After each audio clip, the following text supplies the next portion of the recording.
can I direct something to Summer, please? Yes. Okay, Summer, you, in regard to this operation, I know in the past you guys used PC, 182.5.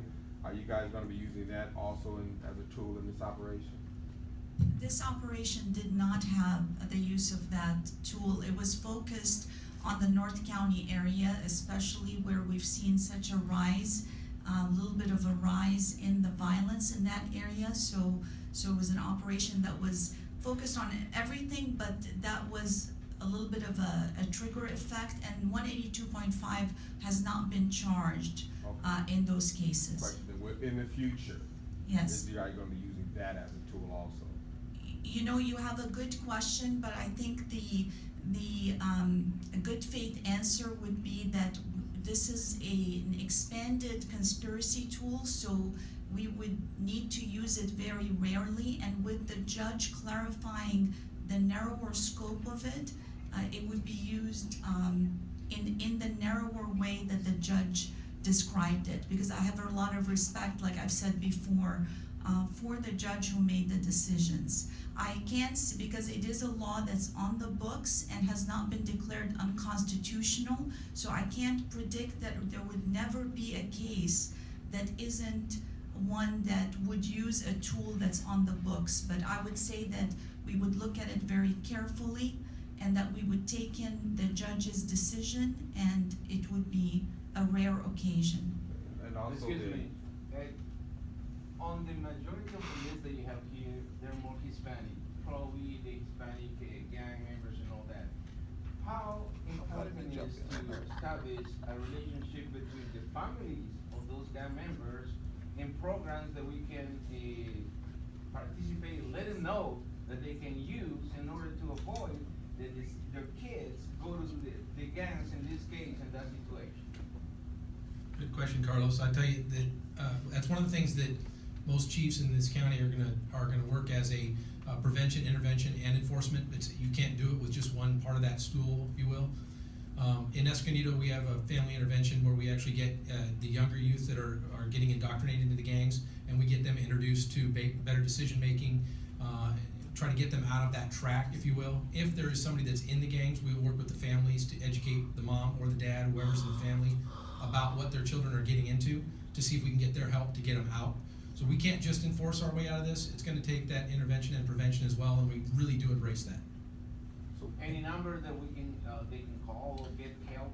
Yeah, they can call the Escondido Police Department and any one of the numbers they find online and ask to be forwarded over to the gang unit, and we will we'll put all the resources to making sure if I can get one person out of gangs, I won. and to follow up on his question, at least to a point, you guys were talking, you made the point about going north, south, east, and west in regards to this. My question is, when will you direct your efforts to the white gangs in our community? I know you mentioned Hispanic gangs and black gangs, but every time I come to something like this, I never hear anything about the white gangs. And another point is, when I do see people that are standing up here talking about the impact that it's gonna have on the individuals in my community, I never see people up there that represent in my community or who is talking about this, because it doesn't just affect the gang members per se. The way the operations are run in our community, it affects the average individual in our community. So you need to have conversations with them, but I don't see any of that there. So can you direct your questions to those? Sure, that was a mouthful. There's a lot of questions there. But one of your questions, I believe, was why don't we ever see you prosecuting any white gangs? No. Is that right? No, I said your efforts as far as white gangs. I hear about the black and Hispanic gangs, but I never hear about any arrest or efforts in our community, like in San Diego, about the white gangs in our community, about the drugs and the prostitution and things that go on with the white gangs. It's like, I never see or never hear of that. Well, the way I would respond to that is that we go where the crime is. We're not looking for gangs that are in a certain color.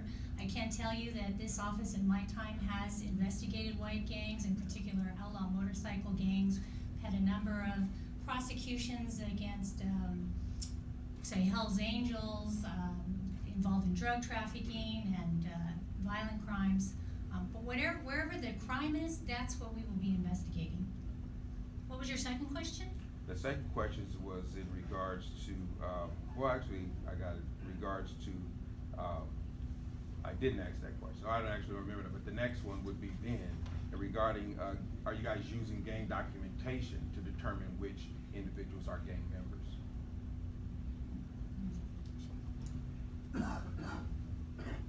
So, yeah, that's the hot topic right now, and, all of the law enforcement agencies in the county always look at their gang documentation to make sure that we're following the law. And so I would say that if that leads us in a direction, based on the gang intel that we have, then we're gonna use it.